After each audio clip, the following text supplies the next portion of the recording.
ఎవరో చూస్తే ఎవరో కనబడితే నవ్వుతున్నాను, కాస్త సంతోషంగా ఉంటున్నాను.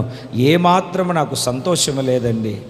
కుటుంబాన్ని బట్టి సంతోషము లేదండి, పిల్లలను బట్టి సంతోషము లేదండి, వ్యాపారాన్ని బట్టి సంతోషము లేదండి, వ్యవసాయాన్ని బట్టి సంతోషము లేదండి, చేస్తున్న ఉద్యోగాన్ని బట్టి సంతోషము లేదండి, నాకు ఎదురైన సమస్యలను బట్టి సంతోషము లేదండి, రోగాన్ని బట్టి సంతోషము లేదండి, నిందను బట్టి అవమానాన్ని బట్టి నాకు కలిగిన పరిస్థితిని బట్టి ఏమాత్రము సంతోషము లేక, ఏమాత్రము సంతోషం అనుభవించక కన్నీళ్ళే అన్నపానాలుగా శాపాన్ని అనుభవిస్తున్నట్లుగా దరిద్రపు గిరిలో నిలిచి ఉన్నట్లుగా నా స్థితిగతులన్నీ అతలాకుతలమైపోతున్న పరిస్థితిలో కన్నీళ్లు మాత్రమే నాకు తోడుగా ఉన్నట్టుగా నా పరిస్థితిని అంత వేదనతో వెళ్ళబుచ్చుతున్నానండి, బాధతో కృంగిపోతున్నానండి, శ్రమలతో నలగగొట్టబడుతున్నానండి, ఇబ్బందులతో ఈడవబడుతున్నానండి, ఎటూ తోచక అయోమయపు పరిస్థితిలో కృంగిపోతున్నానండి.